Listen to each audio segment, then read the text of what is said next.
Ce soir, donc, nous recevons Louis Iskovic. Philippe qui devait le présenter. C'est Philippe qui nous a parlé de ce livre, qui est un livre, une édition, peut-être que Louis nous le redira, qui vient de démarrer dans le cadre des forums. L'édition, ce n'est pas dans le cadre des forums, c'est une édition que j'ai fondée, j'ai créée. Très bien. Et c'est donc lui qui nous en a parlé. D'ailleurs, il était difficile à trouver au début. Donc, on se l'est finalement procuré. Des amis l'ont eu également. Et je voulais dire aussi à Louis que Philippe, très régulièrement, nous parlait de ses visites au forum. Et nous parlait de l'intérêt de vos travaux. Et nous avons d'ailleurs reçu ici plusieurs fois Colette Solaire et Michel Bousséroux, dont on peut dire qu'on sentait combien pour Philippe c'était quelqu'un qui a compté, je crois, beaucoup sur le plan de l'analyse avec tout son travail sur les nœuds. Et Philippe était aussi un amateur des nœuds, il nous disait souvent qu'il bidouillait les nœuds. Et je crois qu'il a eu beaucoup d'amitié pour Michel Bousséroux et tout ça nous est venu par l'intermédiaire vraiment de Philippe. J'espère qu'on continuera à garder des liens malgré son absence et je suis sûre qu'il serait content de savoir que tout ça se prolonge. Alors, je m'excuse auprès de Louis Iskovic. On va être extrêmement modeste ce soir puisque nous avons ici un livre de 350 pages qui est un livre extrêmement sérieux, extrêmement articulé. Et Francis et moi, on s'y est mis depuis quelques jours. Je peux dire que je l'ai lu une fois et c'est un livre véritablement qu'une fois, une lecture brève ne suffit pas, c'est une évidence. Donc on sera très modeste, je crois. Mais Francis, je crois que je te passe la parole parce que on est parti un peu du titre, qui est quand même les marques d'une psychanalyse. Effectivement, comment ne pas être passionné, intéressé par un livre qui nous parle des marques d'une psychanalyse, au fond de ce que une psychanalyse change dans la vie d'un sujet, parce que c'est quand même de ça qu'il s'agit. Donc, je peux dire tout de suite, peut-être quand même, qu'on s'est interrogé avec Francis sur la question des marques et de ce signifiant que vous vous êtes emparé et que vous avez fait travailler tout au long de ce travail. Alors, Francis me faisait remarquer, on s'était dit, mais les marques, c'est d'abord les marques qu'on voit dans la rue, enfin, c'est les marques. Et par hasard, aujourd'hui, en passant à côté, je vois une énorme affiche, 1664. La marque, une empreinte, c'est la bière. Donc, Francis, je crois que tu avais envie de commencer un peu à dire quelque chose autour. Oui, enfin, l'envie, c'est un terme là qui est peut-être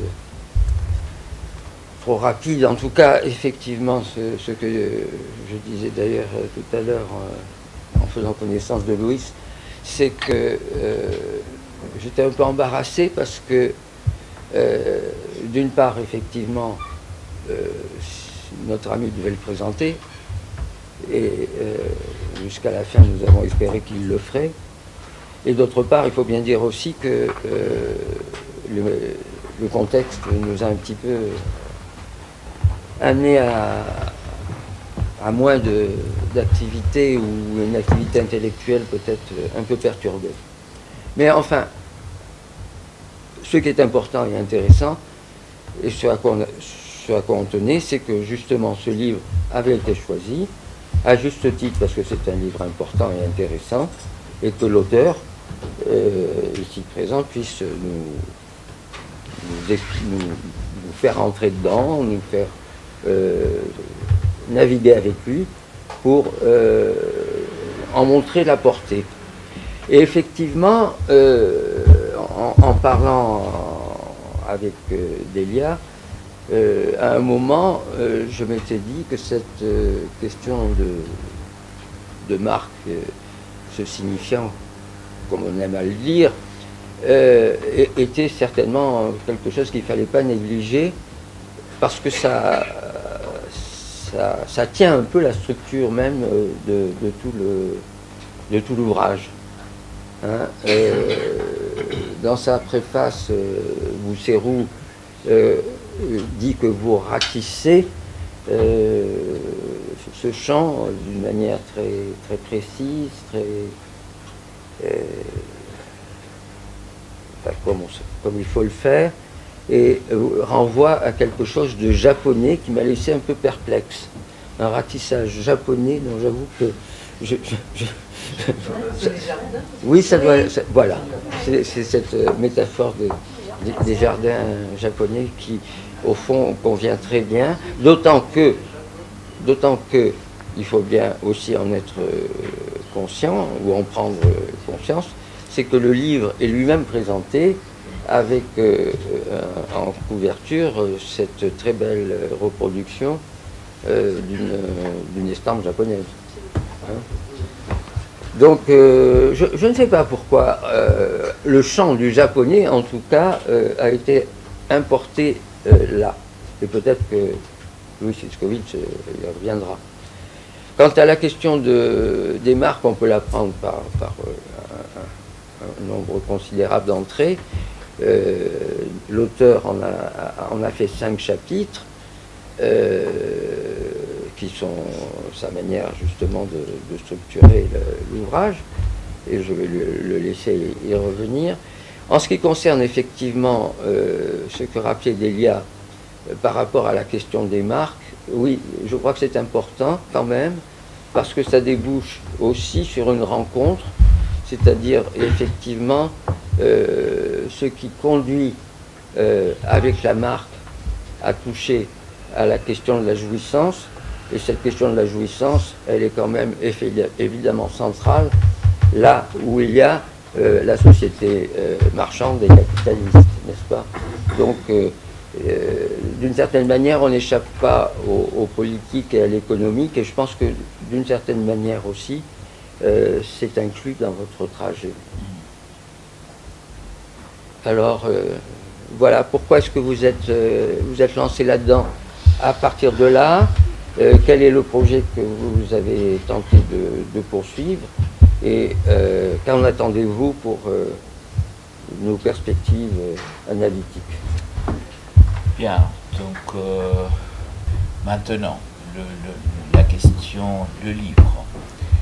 Il y a, disons, une convergence des choses qui ont abouti au choix des marques du psychanalyse. Il y a le fait qu'à plusieurs reprises, Lacan utilise le terme. Il l'utilise sans lui donner une portée conceptuelle.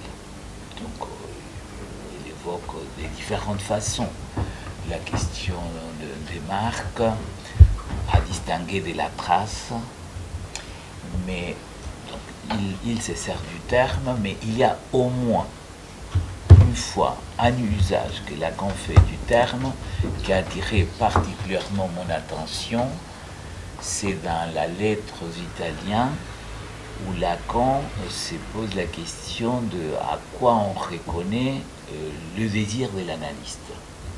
Et il utilise cette expression au moment où il invente le dispositif de la passe, qui n'est pas du tout l'essentiel de mon livre, hein. Mais en tout cas, au moment où il introduit le dispositif de la passe, il dit « ça sera aux congénères de savoir reconnaître la marque ». Et là, il parle de la marque en référence au désir de l'analyste.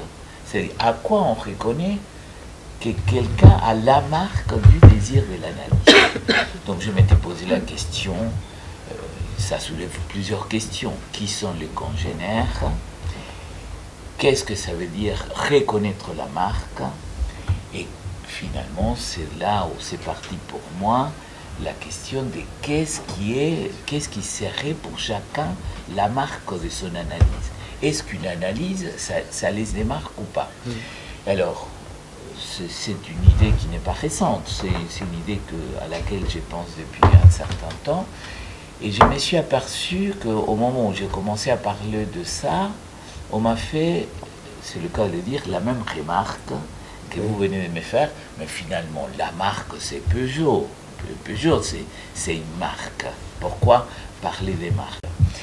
Et bon, la question que moi je m'étais posée, c'est finalement, après une analyse, est-ce que la sortie d'une analyse, que ce soit par le désir d'être analyste ou pas, est-ce que ça laisse quelque chose d'indélébile, sans possibilité de retour en arrière, même s'il y a des reprises d'analyse? Est-ce que finalement on est, en tant que sujet, ce qu'on a été construit, disons, dans les années d'enfance, et on porte uniquement la marque infantile, la marque des jouissances infantiles, et qu'une analyse, finalement, c'est une pratique d'élucidation, mais fondamentalement, ce qu'on est, c'est ce qu'on était à partir de l'enfance. C'était un débat. À un moment donné, quand j'ai commencé à parler de la marque, il y a eu ce débat qui est un débat psychanalytique. Et puis, finalement, la question de est-ce qu'une analyse, parmi les lacaniens, c'est absolument admis, ça pose aucune question, cette idée qu'on ne finit pas l'analyse avec une identification à l'analyste, c'est moins admis si une analyse porte la marque et laquelle, de quoi, après la fin de la cure. Donc, grosso modo, est-ce qu'on porte une marque infantile et l'analyse rajoute une autre marque, disons, et donc, ou est-ce que on est juste la marque infantile et l'analyse est une pratique d'élucidation? Et alors, dans ces réflexions, je me suis aperçu que même très tôt, Lacan, pour parler d'une interprétation, je m'étais posé la question de cette phrase dans la direction de la cure. Pourquoi Lacan dit que pour faire une interprétation à bon escient, il faut avoir été dans l'analyse suffisamment loin jusqu'au virage où toutes les demandes adressées à l'analyste, c'était juste des demandes pour soutenir le transfert. Autrement dit, l'idée de Lacan, c'est que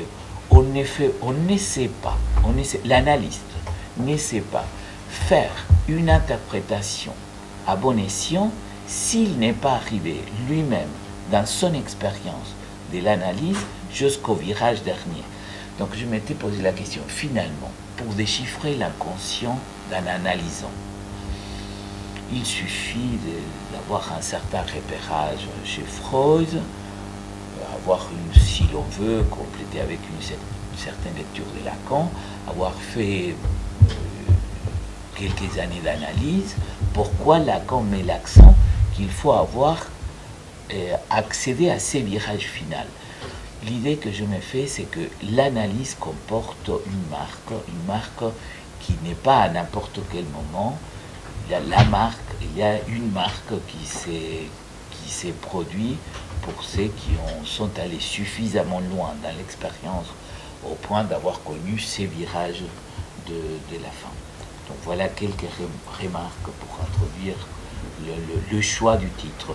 La question du japonais, à aucun moment ça m'est venu l'idée, à moi, de parler du Japon.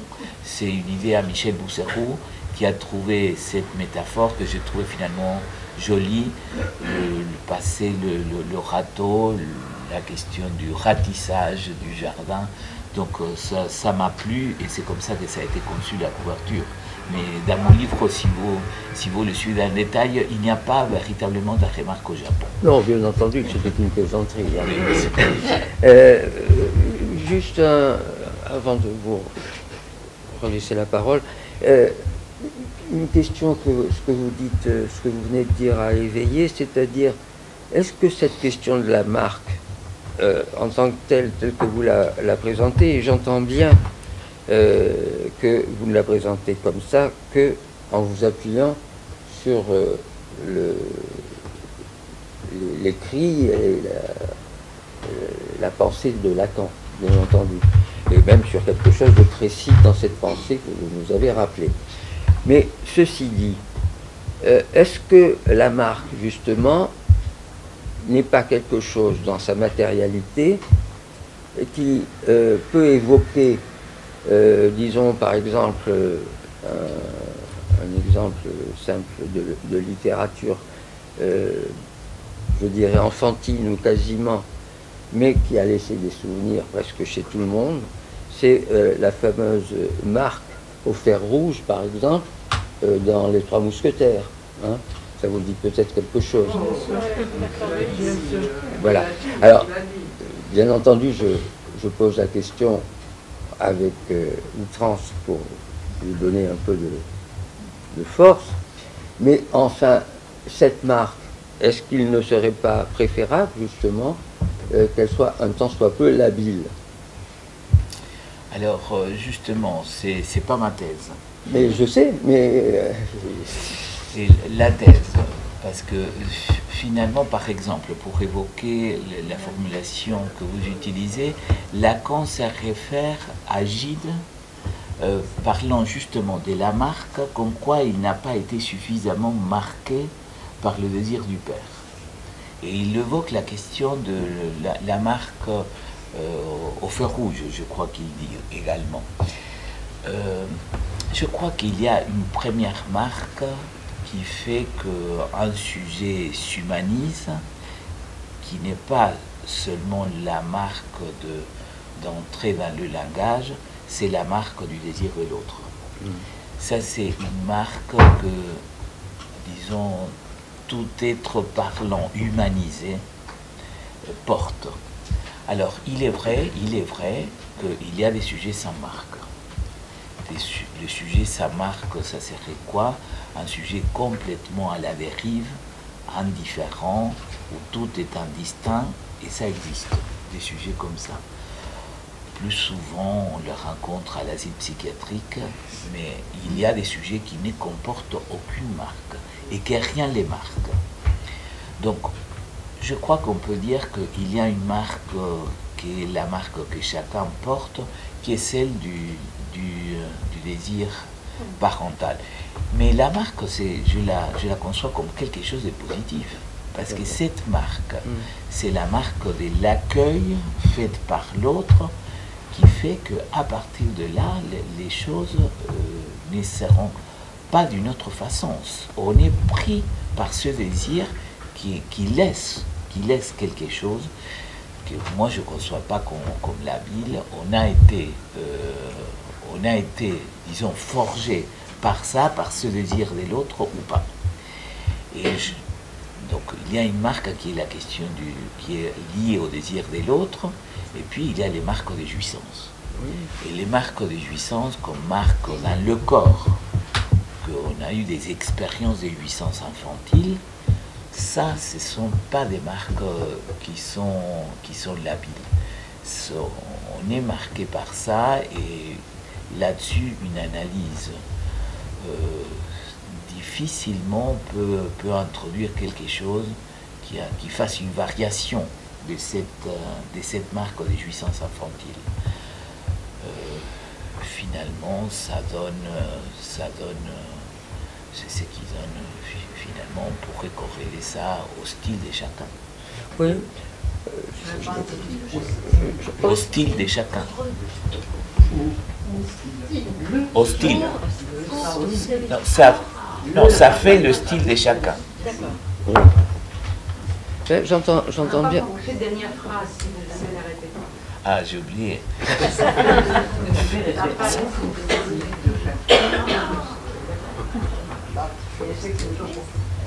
Bon. Mais alors oui, mais donc finalement, que produit l'analyse là-dessus? Tu disais, est-ce que il n'y aurait pas une souplesse Ben, oui, de la marque, une variation? C'est ça. L'autre marque.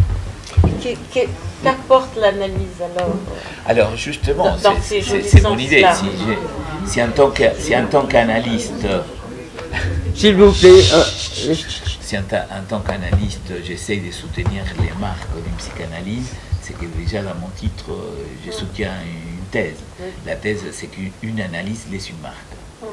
Et qui n'est pas, donc ça c'est aussi une tentative de montrer ça, c'est l'enseignement de Lacan, mais mon expérience en tant qu'analysant et mon expérience comme analyste.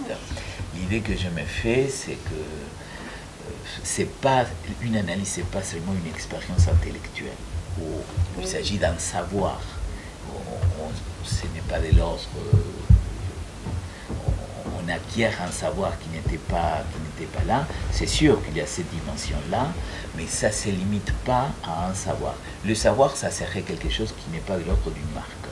Parce qu'un savoir, on peut même le modifier, le changer. La question de la ville, ça concerne le savoir.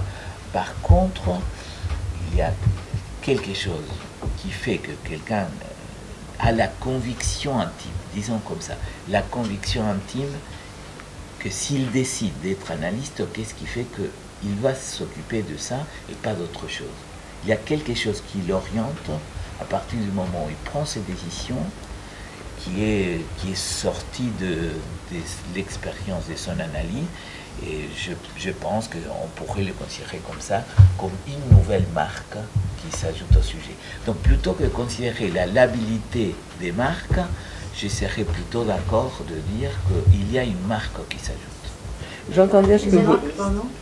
Un par un, marque qui s'ajoute. J'entends bien ce que vous dites, mais il me semble quand même que, par exemple, c'est un exemple là aussi que j'essaye de prendre d'une manière simple, mais enfin, les analyses, ça existe, c'est-à-dire le même sujet peut passer par plusieurs analyses.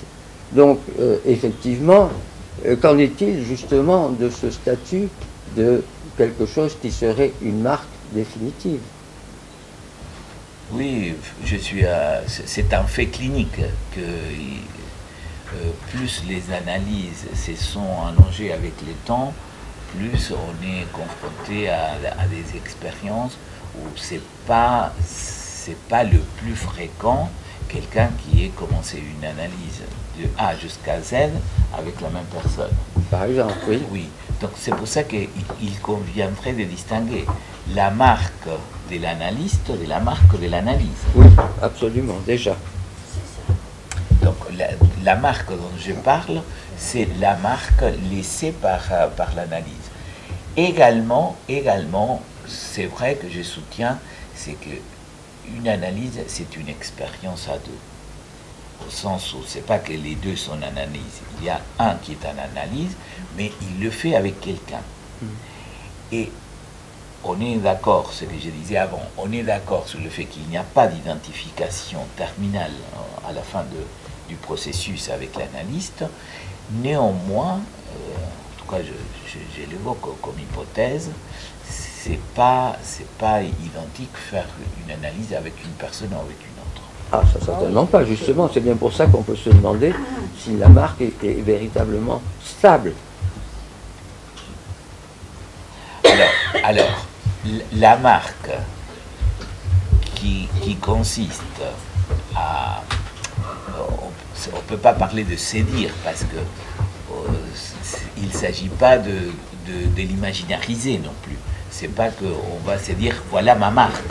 On ne peut pas maintenant essayer de chercher et se dire voilà quelle est ma marque que j'ai fait, qui m'est restée après mon parcours analytique. Donc ça, on ne peut pas le faire. Et néanmoins, ce qui reste comme le résultat d'une analyse, c'est quelque chose qui est de l'ordre d'un avant et un après, et on peut le considérer comme étant un plus qui n'est pas de l'ordre d'un signifiant uniquement. Ça serait insignifiant, mais qui comporte une dimension de réel. C'est là, on rentre là, Lacan ne parle pas dans ces termes pour évoquer la marque, mais je crois que la référence de Lacan à la question du dire, le dire comme ce qui commande l'ensemble des dits, il y aurait une corrélation à faire entre le dire et l'analyse. Pour quelqu'un qui l'a fini, et qu'est-ce qui lui reste de cette analyse comme dire, et la question de la marque. Il reste la question de finir. Qu'est-ce que ça veut dire que finir une analyse dans ces conditions? Est-ce qu'il y a une fin possible? Parce que finalement, on peut très bien imaginer une série de marques. On peut très bien imaginer des marques consécutives. Si on les entend en effet comme quelque chose qui est non pas marqué un analysant, mais la marque étant le repérage princeps d'un analysant et d'un analyste, immanquablement, on ne peut pas penser autrement que l'analyse nécessairement est interminable. Ou du moins, elle est interminable avec des fins possibles. C'est-à-dire qu'avec cet analyste-là, ça peut être terminé. Mais, en effet, pour l'analysant, ça peut se continuer. Quelque chose comme ça. Oui, je suis d'accord avec ça. Le point, ça c'est une autre raison qui m'a amené à faire ce livre, que c'est une question qui vient depuis Freud déjà. C'est est-ce qu'une analyse produit un état nouveau, inconnu pour quelqu'un ou pas? L'idée d'un état nouveau, ça nous donne l'idée d'une expérience finalement inédite. Donc, à partir de quand on peut dire, supposons qu'il y ait différentes tranches, on rencontre différents analystes, à partir de quand on peut considérer, voilà, j'ai rencontré un état nouveau. L'état nouveau, pour quelqu'un qui décide d'occuper la place d'analyste, c'est à un certain moment. Alors après, il y a des moments où ça peut s'affiner. Il y a des raisons subjectives qui font qu'on peut retourner à l'analyse. Mais cet état nouveau, je crois que c'est rencontre à un moment donné, à un moment précis. Et pour ceux qui ne deviennent pas simplement un analysant? Alors, c'est justement la question que je soulève, puisqu'il y a des gens qui disent « j'ai fait une analyse ». Bon, à partir de quand on pourrait dire « j'ai fait une analyse ». Il y a des gens qui disent j'ai fait une analyse parce qu'ils sont allés rencontrer quelqu'un 4 ou 5 fois. Ils se disent bon, j'ai rencontré une vérité, donc non, j'ai caricature pour dire on ne peut pas dire que ça c'est une analyse. Mais si on pousse les choses plus loin, à partir de quand on peut dire que quelqu'un a fait une analyse? C'est pas une question de temps. Ou bien à partir de quand on peut dire que quelqu'un a été marqué par un passage en analyse? Bon, voilà la question. C'est la question que j'ai posée. La question que j'ai posée. C'est-à-dire, on peut aller voir un analyste 1 an, 2 ans, 3 ans, et finalement, c'était une expérience qui ça peut être intéressant. On a appris des choses, mais c'est pas une expérience inédite. Ça change pas radicalement les choses. Un autre mode de fonctionnement.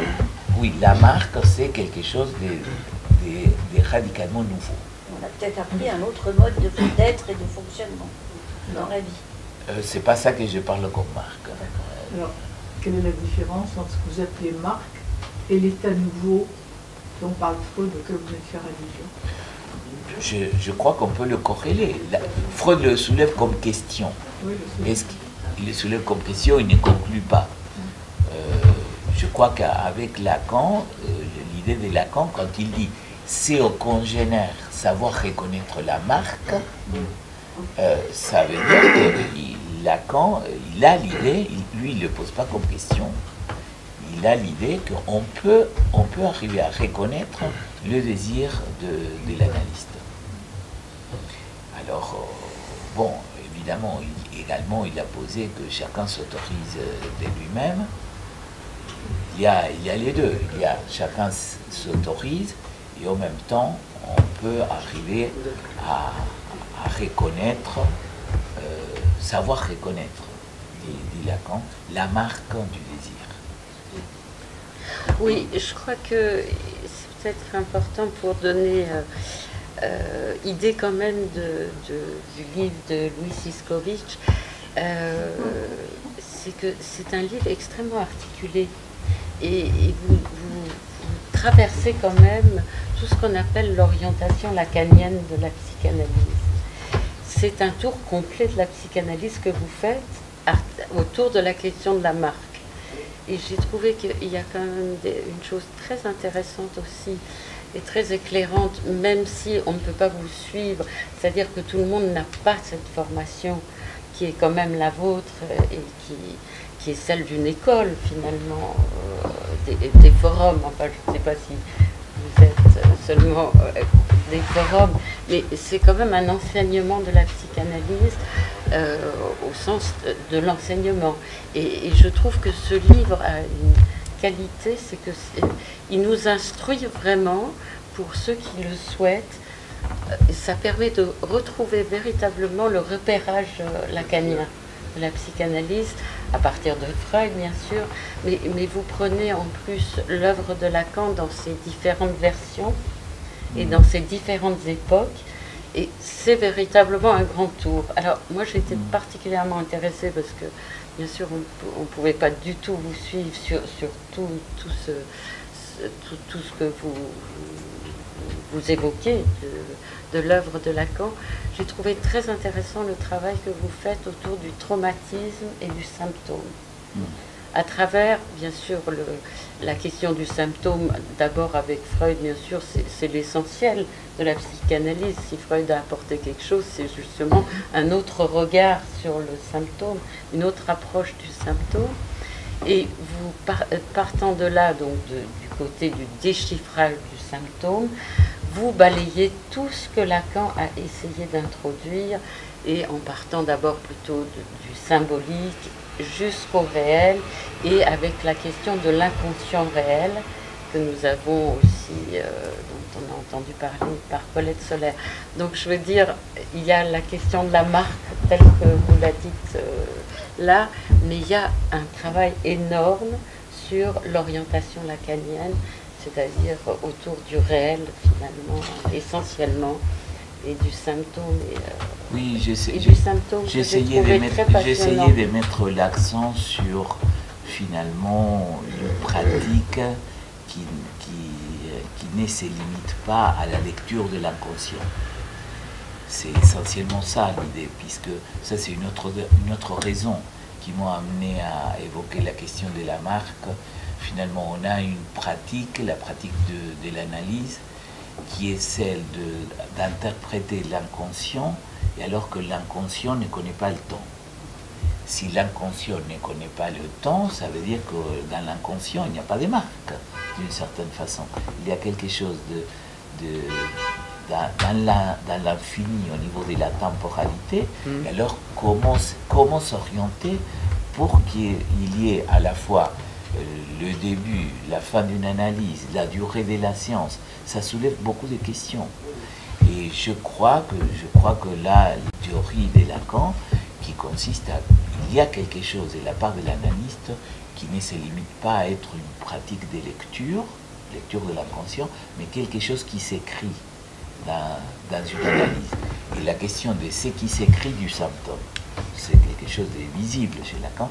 L'écriture du symptôme, je crois qu'il est à corréler avec ce qui se dépose comme marque pour un sujet. Moi, ce que je pense, c'est une analyse difficilement pose une marque pour un sujet qui n'a pas de marque. Je n'arrive pas à me formuler, en tout cas dans mon expérience, un sujet qui n'a pas été marqué par aucune expérience infantile, c'est-à-dire ça serait un sujet complètement vierge de toute marque de jouissance, et que c'est l'analyse par la construction qui produit une marque. Ça, cette hypothèse, en tout cas, je ne la confirme pas dans la clinique. Mon idée, c'est qu'il y a les marques des expériences des jouissances infantiles, et puis il faudrait voir, c'est pour ça que c'est difficile de parler de la marque de l'interprétation de l'analyste, puisqu'une fois qu'on a fini une analyse, quand on se pose de façon rétrospective à penser finalement dans ce que l'analyste a dit. Quelles ont été les paroles qui ont laissé finalement quelque chose qui change radicalement pas la vie, parce qu'il y a des tournants dans l'analyse, mais quelque chose qui fait marque, c'est difficile d'isoler la parole de l'analyste qui soit l'équivalent à une marque infantile. C'est pour ça que j'ai préféré choisir la question du dire d'une analyse. C'est ce qui reste comme finalement, pas les dits de l'analyste, mais le dire de l'analyste. Alors, je suis d'accord qu'il y a une élucidation du réel de la jouissance. Je crois que c'est un peu court si on considère une analyse juste comme l'élucidation de la rencontre réelle infantile, les rencontres traumatiques infantiles. Il y a quelque chose qui se passe au niveau pas du symbolique, pas de l'imaginaire, mais un réel de l'analyse. Donc je crois qu'il y a une expérience réelle dans l'analyse qui affecte ces symptômes du sujet.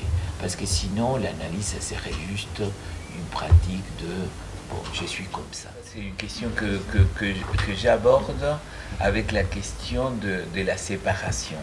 Donc c'est vrai qu'on se sépare du désir de l'autre, et c'est en se séparant du désir de l'autre qu'on accède à une position désirante en tant que sujet.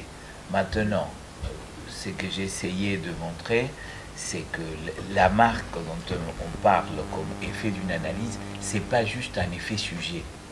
Si c'est un effet d'elle, c'est pas juste au niveau du sujet. L'idée du sujet, c'est un sujet du symbolique. Donc la question de la séparation avec l'autre est une condition fondamentale, mais c'est pas suffisante pour produire une marque. Oui, là, on rentre aussi dans la question des affects des fins d'analyse. Qu'est-ce qui peut changer au niveau des affects? Lacan, je crois qu'on ne parle pas beaucoup, mais Lacan insiste à plusieurs reprises sur la question de l'insouciance. Donc, l'insouciance comme liée au sujet, à la position dans le monde, à ne pas vouloir savoir. Donc, forcément, une analyse, dès qu'on rentre en analyse, dès qu'on avance dans une analyse, on est moins dans l'insouciance, on est plus concerné, plus impliqué. Donc, je suis assez d'accord, on est plus impliqué, il y a une dimension de responsabilité qui vient s'ajouter à l'expérience. Tout ça, ce sont, disons, des effets au niveau d'un sujet. Donc, le sujet, il est plus responsable, plus impliqué, plus concerné. C'est le rapport du sujet au signifiant. Ça ne parle pas encore de qu'est-ce qui change au niveau de la jouissance du symptôme. Et alors comment vous touchez le corps là où ce n'est pas le sujet? Ah bah justement, donc là on rentre dans des choses intéressantes. Mais je crois que Lacan le dit déjà dans le séminaire 11, il évoque la question de la présence de l'analyste. Donc la présence de l'analyste, c'est pas juste l'analyse comme une pratique d'interprétation. La présence de l'analyste, c'est il y a un corps à corps entre un analysant et un analyste.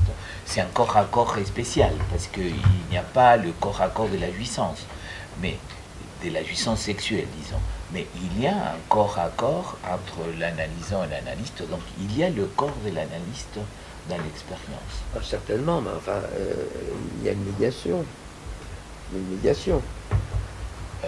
Il y a la médiation du langage, donc du sujet. Mais justement, dans la phrase évoquée, un discours sans parole, il y a, dans l'analyse, pas tout passe par la médiation de la parole, disons. C'est sûr que c'est un dispositif essentiellement des paroles. Non, mais j'entends bien. Mais pas tout passe par la parole, j'entends. Mais la parole est quand même là. Donc, oui. C'est une condition nécessaire, sinon suffisante. Exactement. Exactement. S'il n'y a pas de parole, il n'y a pas d'association. L'essence de l'analyse, ça reste quand même l'association. règle fondamentale, disait Freud. Oui, et tout de même, donc, impossible de se passer totalement du sujet, me semble-t-il. Mais la question, c'est, avec l'idée où Lacan pose le par-l'être comme l'être des jouissances, Oui. ça inclut le sujet. Oui. C'est le sujet dans la conjonction avec le corps.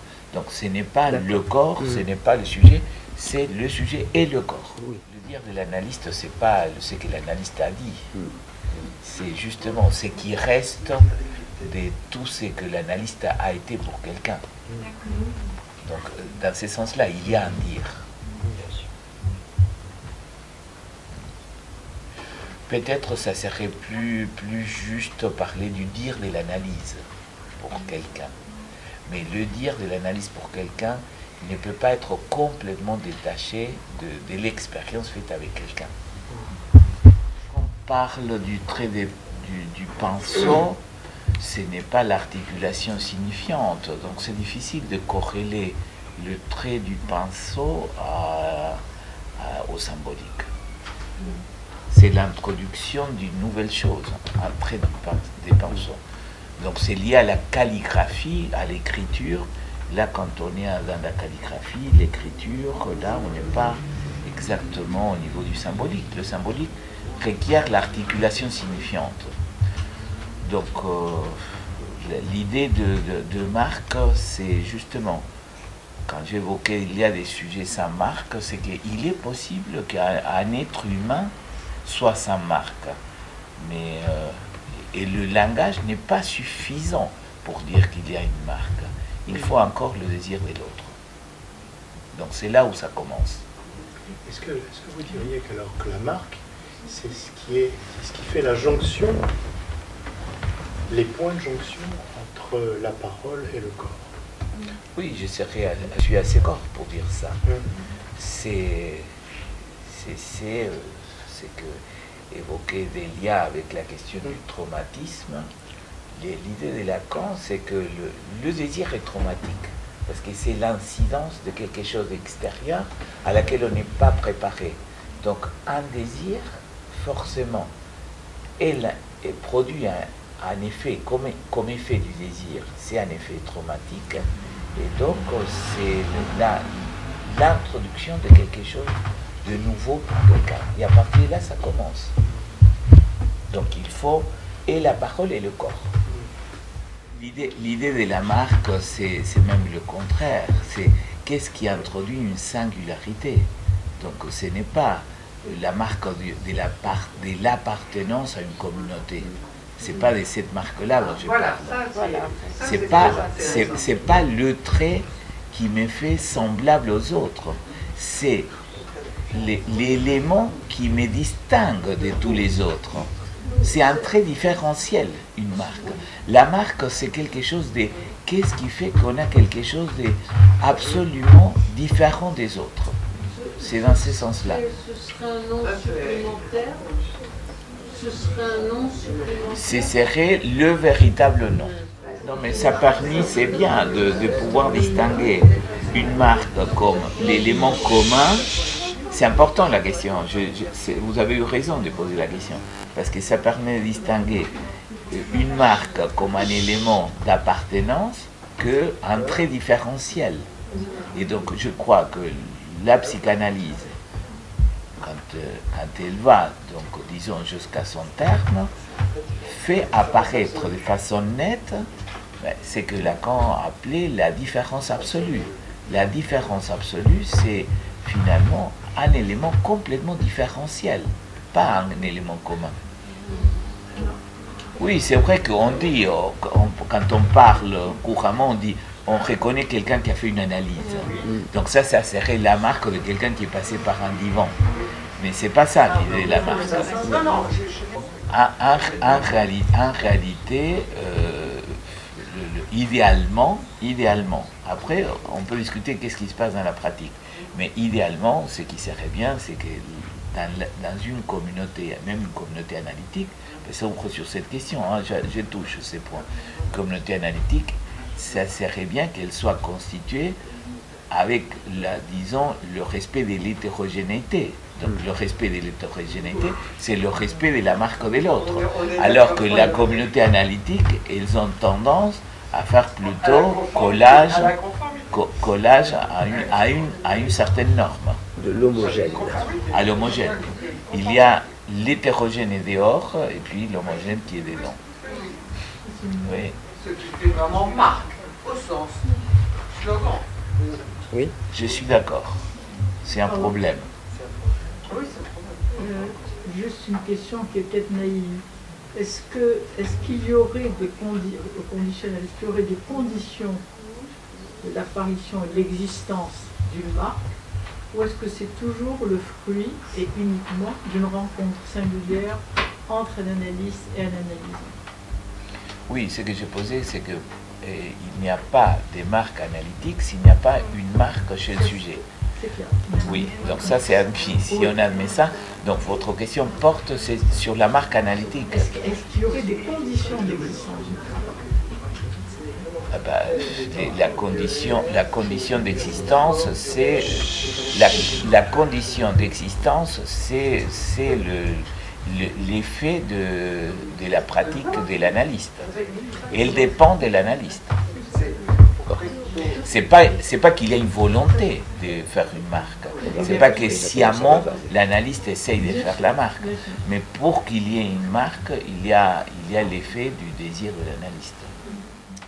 D'accord, je crois qu'on va arrêter là-dessus.